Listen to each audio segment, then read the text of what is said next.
All right, let's get into it. We've all seen those golden arches, right? But how did they literally get everywhere?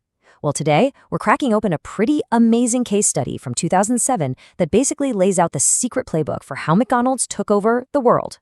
It is a total masterclass in strategy, and we're going to break it all down. So it all comes down to this one big question.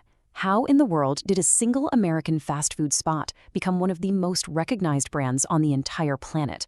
Let me tell you, it was no accident. This was a plan, and it was executed almost perfectly. And just to give you a sense of the scale we're talking about, look at this number. By 2007, McDonald's had more restaurants outside the United States than inside it. We're talking over 19,700 of them. That's not just growth, that's an absolutely insane global footprint. So, what's the secret sauce? How'd they do it? Well, the very first part of their playbook is built around this simple but really powerful idea. Think global, act local. And this right here, this is the heart of their entire international strategy. You know, the fancy business school term for this is glocalization. Kind of sounds weird, but it's brilliant. It just means you keep your main brand the same everywhere, that's the think global part, but then you tweak everything else, the menu, the ads, you name it, for each specific country. That's the act local part, and that's really where the magic happens. So, you want to put this strategy to the test?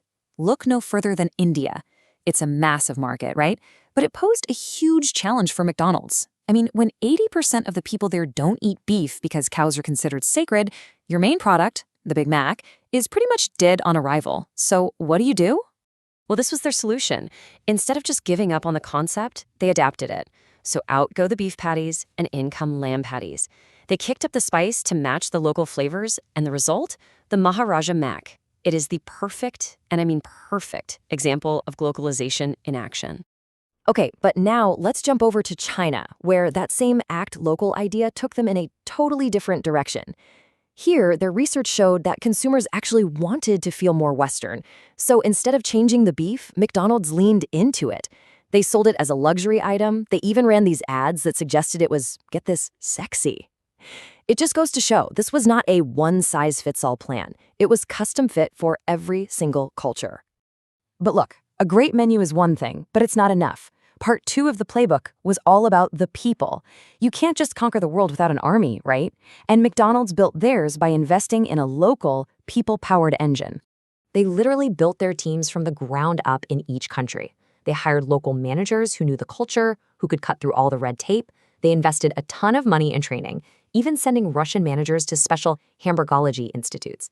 And this wasn't some new idea for them. Their focus on a diverse workforce started way back in the 1970s. And believe me, this was not just for good PR.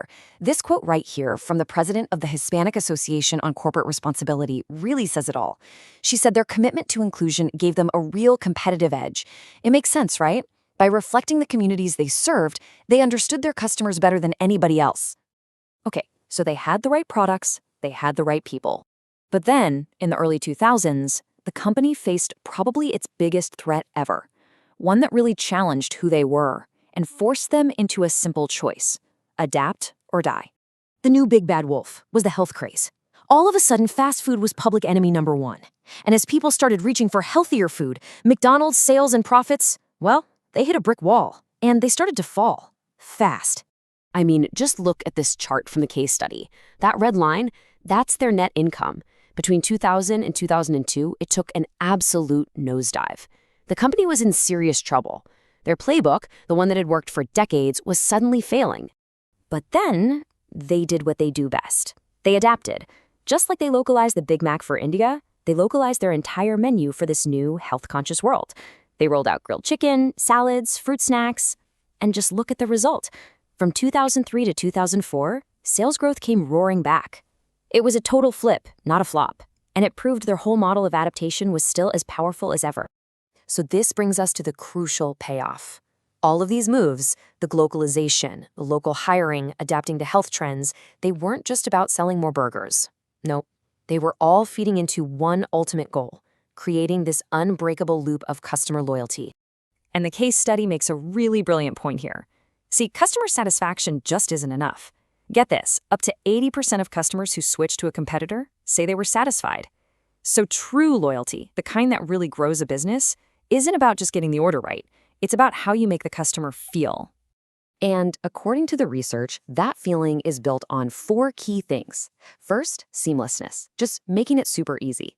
Second, trustworthiness, being reliable, getting it right the first time. Third, attentiveness, making people feel like you actually see them. And finally, resourcefulness, just solving problems quickly. When you nail these 4, you go way beyond satisfaction and create real loyalty. So when you step back and put it all together, you see the whole picture. From creating the Maharaja Mac in India to surviving the health crisis and bringing in the dollar menu, every single move was designed to build this powerful cycle. They adapt to earn your trust, and that trust creates loyalty that's pretty much unshakable. Now, of course, this was the playbook from 2007. The world has changed a lot since then. Which brings me to one last question for you to think about. What parts of this playbook do you think are still working for them today? And what new strategies are the key to their success now?